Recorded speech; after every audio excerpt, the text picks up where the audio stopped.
Bonjour à toutes et à tous et bienvenue dans votre toute nouvelle émission Moment Canapé. Une rencontre qui s'est achevée par un nul, un résultat suffisant pour décrocher le titre. C'était important pour nous de créer un espace pour que la jeunesse puisse s'exprimer librement. Salut à toutes et salut à tous et bienvenue dans le Labo, votre émission sur l'écologie, la nature et l'environnement. Hallo und herzlich willkommen. Bonjour à toutes et à tous. Bienvenue dans notre émission transfrontalière. Bonjour à tous. Recherche main-d'œuvre désespérément, c'est le titre de ce nouveau numéro de Polygone. Pourquoi vous avez voulu faire justement ce choix en tant que vétérinaire? Kommen zum Kaffeekränze. Bernhard, Kuckuck. Bernhard, wo bist du denn? Oh, da kommt er mit dem Käsekuchen. Mensch, oh la la la la.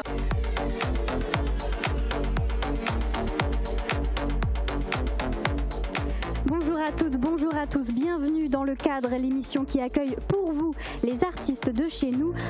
Something told me it was over.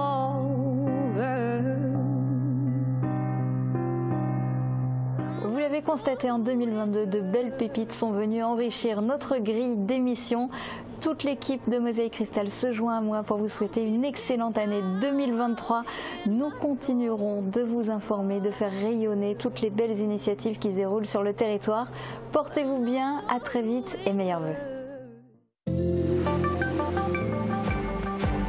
Un début d'année sous le signe du renouveau pour Montbronne qui réhabilite l'ancien écomarché. Fermé depuis 2016, il deviendra bientôt le siège des ateliers municipaux de la commune, un chantier qui devrait s'achever en septembre 2023.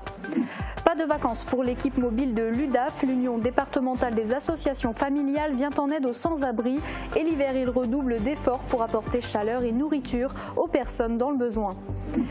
La neige est tombée en décembre pour le plus grand bonheur de certains, mais sur les routes, il fallait redoubler de prudence. Pour assurer la sécurité des automobilistes, on peut compter sur la SANEF. À Metz, le poste de contrôle central surveille 584 km d'autoroute. Dans ce journal, vous verrez aussi l'interview du second binôme candidat à l'élection départementale partielle dans le canton de Sarralbe. Florence Renard et Jean-Michel Schmitt s'exprimeront sur notre antenne, le duo qui se présente sous l'étiquette NUPES. Et on démarre l'actu avec un projet ambitieux engagé par la commune de Montbronne, la réhabilitation de l'ancien écomarché à l'abandon depuis plusieurs années. L'espace est grand, 1000 m² qui seront transformés en ateliers municipaux, un projet à 682 000 € subventionné à hauteur de 420 000 € par l'État. Émilie Hazel a rencontré Emmanuel Mayer, maire de Montbronne, en pleine réunion de chantier. Expliquez-nous un peu ce projet.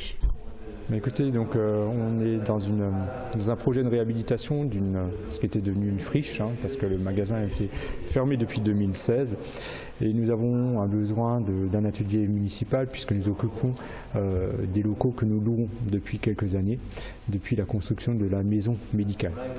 Et donc il y a un besoin urgent de pouvoir structurer un atelier municipal, donc d'accueillir tous nos outils, et également donner à nos employés une structure un petit peu plus valorisée. Quels sont les éléments, les commerces qui seront créés ici? Alors pour l'instant, il n'y a pas de local commercial, il n'y a pas de destination précise.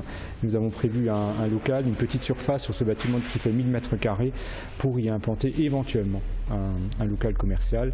Et puis nous souhaitions également mettre à disposition une salle à vocation sportive pour que les personnes puissent, les habitants, les associations puissent profiter d'une salle fermée pour pratiquer des activités sportives, donc pour tous les âges, aussi bien pour éventuellement les écoles, pour les associations, pour les plus petits, pour les personnes qui travaillent la journée et qui souhaitent faire un peu de sport le soir, et également une salle qui peut accueillir des personnes plus âgées pour se maintenir en forme. Et la livraison est prévue pour septembre 2023. Et Montbronne cumule les projets d'amélioration du confort de vie de ses habitants. Elle a vendu à une entreprise privée du secteur de la grande distribution un terrain voisin de la friche de l'ancien écomarché pour y construire une supérette, un magasin de proximité qui permettra aux habitants de faire leurs petites emplettes sans avoir à faire beaucoup de kilomètres. Le projet en est pour l'instant au stade d'études. Et puis l'UDAF, l'Union départementale des associations familiales, poursuit son travail pour aider les personnes précaires et sans abri. Toute l'année, les équipes mobiles sont déployées en période hivernale. Ils mettent les bouchées doubles afin d'apporter la nourriture, des couvertures et de la chaleur humaine aux personnes dans le besoin. Morane Grandcola a participé à une de leurs maraudes. Retour en images.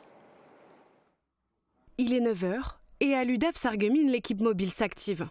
Ce matin, comme tous les autres matins, Marco et Pascal préparent le planning des maraudes qu'ils effectueront sur le secteur. Alors, les principales missions de l'équipe mobile de l'UDAF, c'est d'aller à la rencontre des personnes en grande précarité, notamment sans abri, en Moselle-Est, donc sur un secteur qui est assez élargi, qui va de Creusval jusqu'à Bitche, donc toute la Moselle-Est.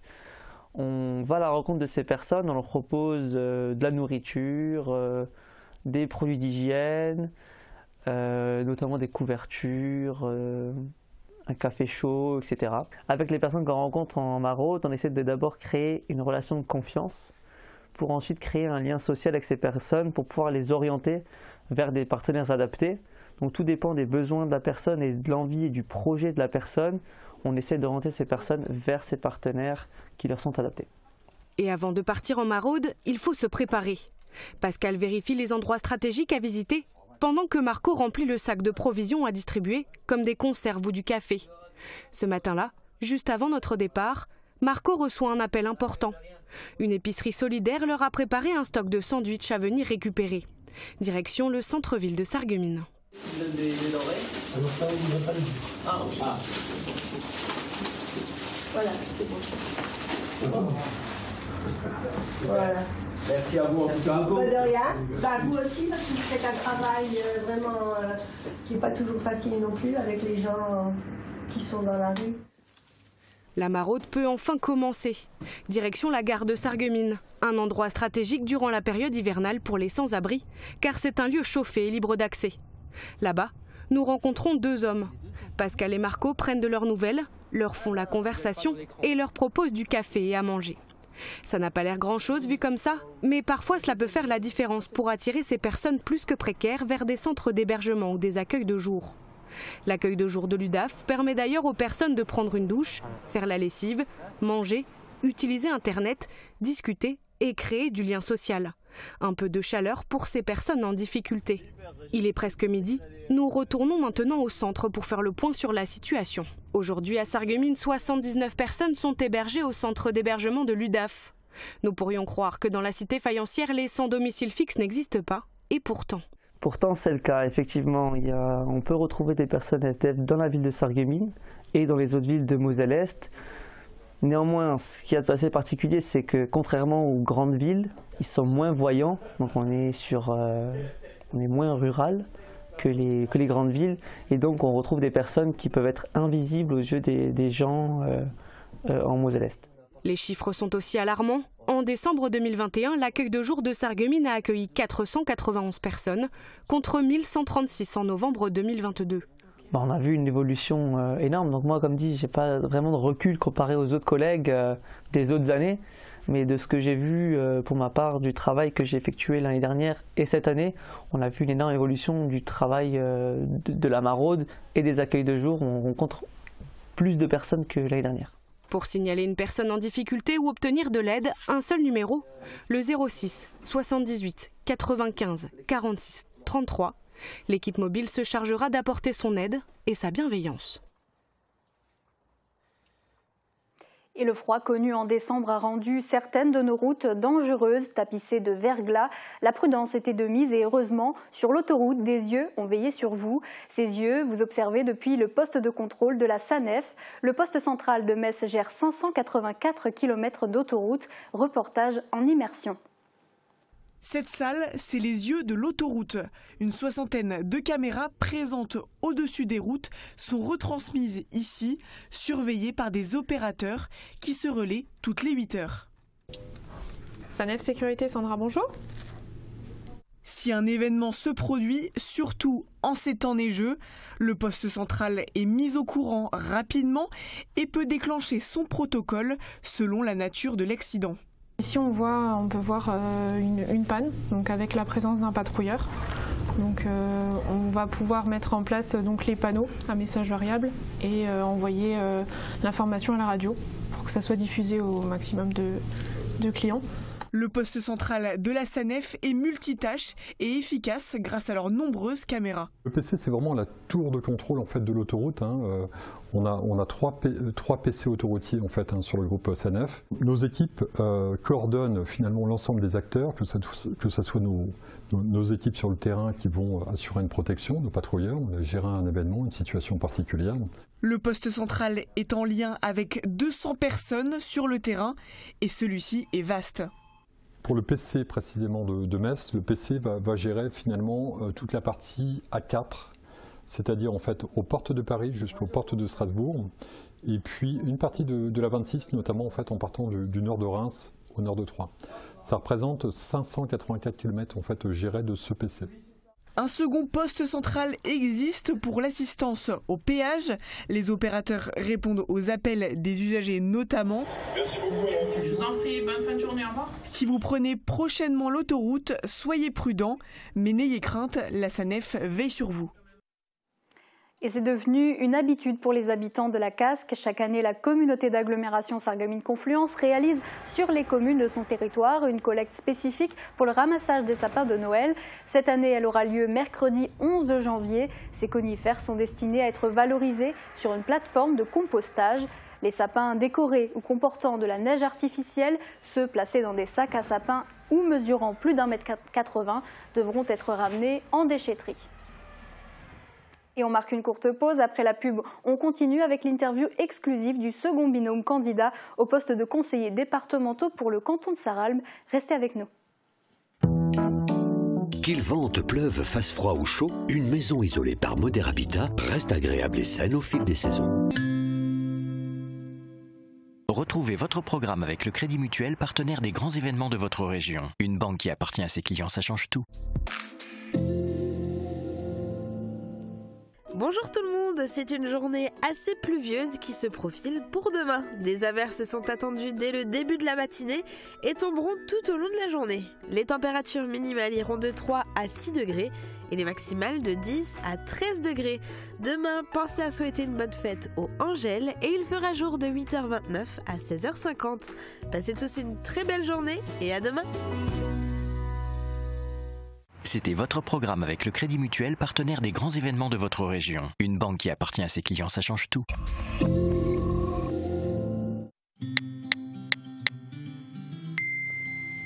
Vous vous êtes adressé à moi pour faire de belles rencontres. La dame que vous êtes sur le point de rencontrer aussi. Soignez votre allure, arrivez avant l'heure. Cool. Votre objectif doit être seulement de faire connaissance avec quelqu'un. C'est important, vous êtes décontracté, vous allez juste passer le meilleur moment possible avec une fille sympa. Le rendez-vous se passe bien, proposez un deuxième rendez-vous. Le rendez-vous se passe moins bien, vous rencontrerez quelqu'un d'autre. Avenir Complice vous accueille à Metz, Sarreguemines et Terville. OR Corporate améliore votre cadre de vie dans tout le département. Nos équipes travaillent sur des projets de construction qui dynamisent votre ville et des chantiers de rénovation pour ramener à la vie des bâtiments historiques de votre territoire. Spécialiste en architecture, suivi de chantier et en gestion immobilière. OR Corporate, c'est imaginer, innover et construire ensemble. Découvrez les formations variées du CFA BTP de Montigny-les-Metz. Les métiers du bois, du génie climatique, sanitaire et thermique. Les travaux publics et le gros œuvre, les aménagements et finitions, les métiers du métal. Le CFA BTP, c'est aussi un équipement sportif exceptionnel et un internat tout confort. Pour plus d'informations, visitez notre site web. Anticiper, c'est l'avenir. Un slogan à l'image d'un président, d'une équipe, le groupe Wagner. L'aventure démarre en 2006. Eric Wagner crée un bureau d'études, Alliance Coordination. 3 ans plus tard, il donne naissance à WETP, Wagner Environnement Travaux Publics, puis s'installe en zone industrielle de Wouswiller. En 2016, WETP rachète CMIT, Cartographie Mesure, Investigation Technique. Ensemble, les 3 entreprises forment le groupe Wagner. Du particulier au collectif, le groupe intervient sur les raccordements, pose et enfouissement de réseaux gaz, électricité, éclairage public et télécommunications. Efficacité et sécurité sont assurées grâce à des outils dernier cri. Une confiance toujours renouvelée auprès des donneurs d'ordre, GRDF, Enedis et les collectivités locales. Avec une flotte de 40 véhicules et 50 collaborateurs, le groupe Wagner est soudé. L'équipe partage des moments de complicité. Après une année 2022 riche de belles réalisations, toute l'équipe du groupe Wagner vous souhaite une très belle année 2023, jalonnée de nouveaux défis.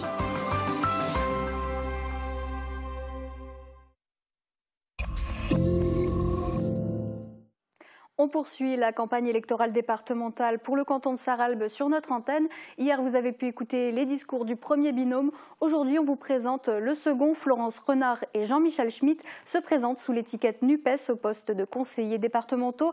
Julia leur a donné la parole. Je vous propose de les écouter.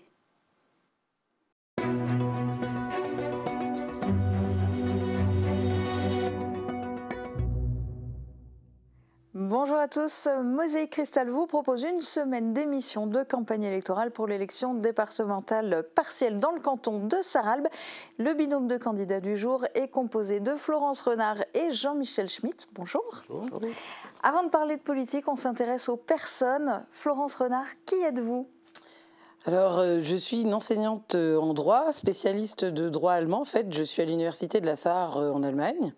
J'ai aussi un cours à l'université de Sarreguemines, à l'antenne. Et je suis arrivée ici, dans la région, pour mes études, en fait. Puisque, à l'origine, moi, je ne suis pas du tout un enfant du canton. Je suis née à Montpellier, hein, donc vraiment assez loin. Mais je suis venue à Sarrebruck pour faire du droit franco-allemand. Et je suis restée sur Sarrebruck, en fait, depuis 1992. Donc, ça fait une trentaine d'années que je suis dans le secteur. J'ai pas mal déménagé parce que comme j'étais étudiante, hein, les étudiants sont souvent très mobiles, donc j'ai aussi bien habité à Sirstal, à Lemberg, à Beach, à Forbach et aujourd'hui Sarreguemines. Voilà, donc là je suis installée depuis 5 ans. Donc je suis en activité professionnelle et en même temps je suis mère de famille, donc j'ai 4 filles que j'élève seule et donc je sais ce que c'est effectivement que la famille monoparentale avec 4 enfants à charge. Donc, c'est une double casquette, hein, maman le soir, double charge mentale, effectivement. C'est pas facile de tout concilier, mais voilà, c'est un peu hyperactive, on va dire. Et vous, Jean-Michel Schmitt ? Alors d'abord, je tenais d'abord à vous remercier de nous avoir invités dans vos locaux, afin que nous puissions nous présenter et répondre à vos questions.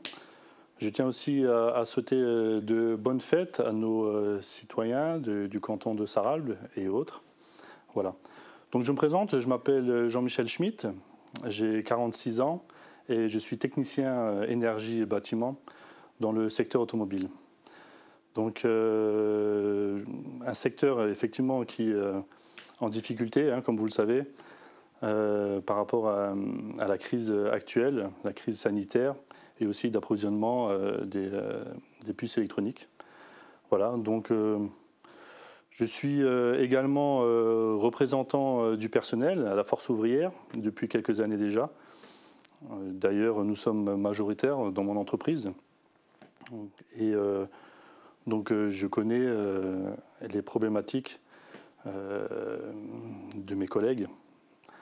Et par rapport aux différentes pressions de délocalisation, également les pressions du patronat et aussi les problèmes qu'ils rencontrent, les problèmes financiers aussi. Parce qu'il faut le savoir que pour certains, au milieu du mois, c'est difficile pour eux de pouvoir aussi manger et de venir aussi travailler. Hein. Donc voilà. Alors là, on est dans une élection partielle qui a lieu suite à l'annulation du scrutin des 20 et 27 juin 2021 dans le canton de Sarralbe. Pour vous, ça, est-ce que c'est un contexte qui change tout ? Alors, l'annulation, effectivement, en soi, ça met une pression parce que nous, on est des néophytes. Alors, cette histoire de compte de campagne, j'ai envie de dire que, Jean-Michel, tu es d'accord avec moi, ça nous stresse un peu parce qu'on se dit, il y a une pression, une équipe professionnel arrive à voir ses comptes annulés, donc forcément pour nous, on se dit « oulala, attention, pas faire de faux pas ». Dans un autre côté, on vient il y a quelques semaines encore, hein, on s'en souvient, on ne peut pas l'oublier quand même, pour 4 ans, on vient de suivre un mondial en hiver, ce qui était la première fois, donc pourquoi pas des cantonales en hiver aussi, hein. Donc c'est surprenant, mais on s'est adapté et c'est vrai que voilà. Là, on sort à peine du réveillon, c'est pas évident, mais voilà, on s'y met. Alors, vous êtes adapté, mais surtout, vous êtes candidat. Pourquoi êtes-vous candidat ? Ce qui est important, c'est que dans ce canton-là, ça fait bien longtemps qu'il n'y a pas eu de gauche, des gens de gauche. Donc, conseiller départemental, c'est remonter. Enfin, il faut du social. Donc, oui, mais vous, personnellement, le fait d'avoir décidé d'être candidat ou accepté d'être candidat, je ne sais pas comment ça s'est passé en fait pour vous. Écoutez, moi, je suis déjà sous l'étiquette de LFI, de la France Insoumise. Donc, moi, j'ai créé un groupe d'action sur Sarralbe. Et Florence, toi, tu as créé le groupe d'action. Alors, je sais pas, j'ai repris le groupe d'action Sarreguemines, LFI aussi, puisqu'en fait, l'ancien groupe était mené par Caroline Racine, qui était la candidate aux législatives et qui est partie prendre la direction des Jeunes Insoumis à Strasbourg. Et donc, on s'est restructuré. Donc, tous les deux, on est chacun dans des groupes d'action. C'est comme ça que, voilà, on a fait connaissance et qu'on s'est lancé. Hein. Et puis, je suis également bénévole au Secours catholique à Sarralbe. D'ailleurs, vous avez pu voir dans la presse qu'il y a un local qui va s'ouvrir en début janvier. Et en fin de compte, on agit toujours sur les causes. Et pour moi, c'est important aussi d'agir plus haut, quoi. Donc j'ai vu avec ce responsable-là, si je peux apporter quelque chose en agissant plus haut, ben c'est le moment ou jamais. Alors du coup, vous vous présentez sous l'étiquette NUPES. C'est important pour vous ? Oui, alors pour moi, c'était même déterminant. C'est-à-dire que ça fait de nombreuses années que j'avais des tendances à effectivement m'impliquer dans la vie participative et démocratique, puisque pendant 8 ans, j'ai été au conseil de quartier du centre-ville de Forbach. Mais aujourd'hui, il ne faut pas se leurrer, vu les élections et à chaque fois les étiquettes qui se présentaient, on ne se reconnaissait pas. Quand enfin la gauche s'est rassemblée, s'est unie, il était évident qu'il fallait participer. Et dans ce contexte, il faut quand même réaliser que Caroline Racine, c'était mon étudiante. Et je me suis dit, si c'est les jeunes de 20 ans qui aujourd'hui reprennent le flambeau, que font les vieux ? Et donc, vieux pour moi, pas pour toi. Mais voilà, c'était vraiment le moment de se lancer et de se porter volontaire. Alors vous vouliez compléter ? Et puis la NUPES, les priorités, c'est quand même le social, la démocratie et l'écologie. Donc pour moi, c'est important qu'on soit tous ensemble, unis pour travailler les sujets, quoi. Alors ensemble et surtout vous deux, puisque les élections départementales, c'est une élection en binôme. Est-ce que vous vous êtes choisis ? Est-ce que vous vous connaissez depuis longtemps tous les deux ? Non, pour le coup, on n'est pas dans la même... Alors, je sais qu'il y a des frontières, c'est incroyable, hein. Sarralbe, Sarreguemines, il y a des frontières, et en réalité, même sur le canton, Morhange, Putelange, il y a des frontières, c'est incroyable comment les communes... Alors, on n'a pas eu, effectivement, d'occasion de se rencontrer avant, même si tu travailles sur Ambar, qui est en fait pas si loin que ça, mais non, on a... Voilà, on se découvre, j'ai envie de dire, c'est une bonne surprise. Et on s'est dit, bon ben voilà, on va dire qu'on est derrière une union de plusieurs partis. Donc en soi, on est déjà dans un effort. Il a fallu même nos suppléants on discute avec le Parti communiste, avec le EELV, les Verts, effectivement, pour trouver qui seront nos suppléants pour partir ensemble. Donc ça tombe bien, on est 4 partis, et 4 candidats avec suppléants. Alors on va parler aussi du territoire. Selon vous, quels sont les atouts du canton de Sarralbe ? Les atouts, on est déjà les atouts. On a un beau territoire aussi au niveau l'environnement. On voit, hier, on était par exemple, on a rencontré les élus à Morhange. Et là-bas, c'est la Tenche, la Mutch, les étangs. Et puis c'est joli, les forêts, et puis aussi sur Sarralbe, on a aussi des étangs. Et je trouve que c'est un beau territoire. Et c'est vrai que Morhange est quand même éloigné de Sarralbe, oui.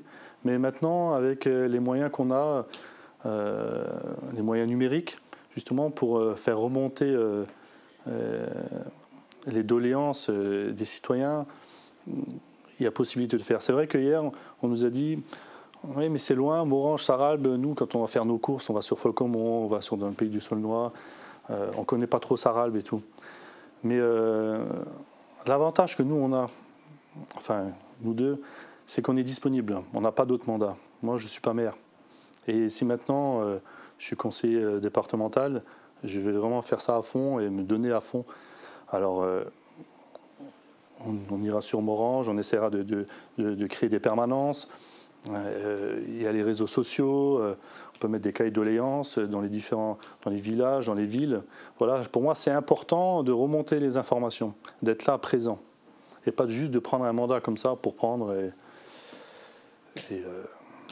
Pour rebondir sur votre question, la force et l'avantage de ce canton, c'est sa ruralité. C'est-à-dire que à 76%, le canton est constitué de terrains agricoles. Et en fait, si on regarde la cartographie du département, c'est comme si on était au cœur de l'environnement et de l'agriculture de Moselle.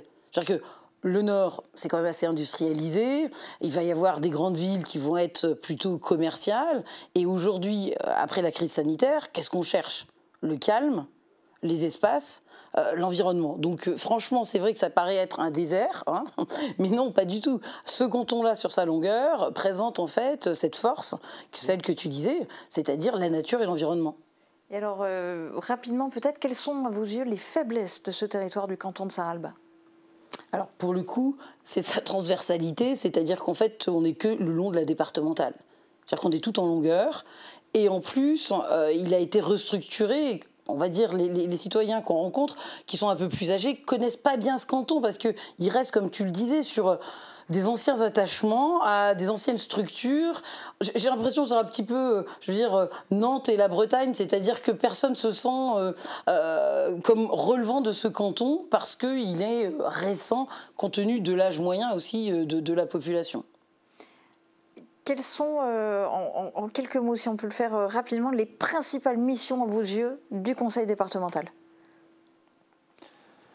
Alors pour moi, le conseil départemental, lui, il faut vraiment agir sur le social. Donc RSA, tout ce qui est RSA, tout ce qui est les aides pour les personnes handicapées, pour moi ça c'est important. Pour nos anciens et... Pour aussi, il ne faut pas oublier, on est en plein de l'énergie qui augmente, hein, donc il y a aussi des bâtiments, les écoles à mettre, à rénover justement pour faire face à cette hausse de l'énergie. Donc ça c'est vraiment important. C'est vraiment la préoccupation première aussi des maires, hein, des communes, c'est que leur collège soit, qu'on puisse chauffer, qu'on puisse avoir le chauffage à une température correcte dans nos classes, dans les classes de nos enfants. Ça c'est important. Quelles sont les principales causes, les grands projets pour lesquels vous voudriez le plus vous mobiliser? Alors, personnellement, c'est sur l'action sociale, effectivement, puisque c'est un des cœurs d'action du département, donc que ce soit sur les personnes âgées ou, et je pense qu'il faut bien les distinguer, les personnes en situation de handicap. Parce que si on regarde le dernier schéma départemental sur la perte d'autonomie, on met dans le même panier des adultes en situation de handicap et des seniors. Alors je sais que les infrastructures, l'accessibilité servent aux deux, mais on ne peut pas comparer des personnes qui sont en perte d'autonomie et des personnes qui, cette perte d'autonomie est depuis la naissance. Donc l'action sociale, c'est un axe important. L'environnement, et c'est le deuxième axe, c'est-à-dire les collèges, la restauration, plus la proximité, on va dire, ici, essayer de s'alimenter localement et de faire des circuits courts, c'est effectivement quelque chose d'important. Et le département a ses compétences. La voirie, les transports, en tous les cas, l'aménagement de la voirie, ça fait partie de ses compétences. Donc, sur l'action sociale, sur la précarité énergétique, qui est liée aussi à la rénovation, qui est aussi un des cœurs d'action du département, ça fait partie aussi de nos points sur lesquels on veut être vigilant. Alors on ne va pas se leurrer, hein, on sait qu'il y a énormément de compétences, mais voilà, vous avez demandé les principaux, ceux-là, c'est ceux qui nous tiennent à cœur. Ok, eh bien il vous reste 1 minute pour essayer de convaincre les téléspectateurs. Pourquoi devraient-ils voter pour vous ? Alors, je rebondis puisque tu l'as dit effectivement, Jean-Michel, la raison pour laquelle il serait important de se mobiliser pour aller voter, c'est que pour une fois et depuis 4 élections, il y a enfin une liste de gauche rassemblée pour vous et une liste de gauche qui vous ressemble. On est l'union de la force du travail et, on va dire, de la formation, de l'éducation, de l'enseignement. Donc, on a effectivement un binôme paritaire et qui représente exactement eh bien, les tendances qui sont importantes pour nous dans ce mouvement. Eh bien, verdict. Dans quelques jours, les électeurs du canton de Sarralbe sont appelés aux urnes dimanche 15 janvier pour le premier tour et puis le 22 janvier pour le second tour. C'est la fin de cette émission. Très bonne journée à tous.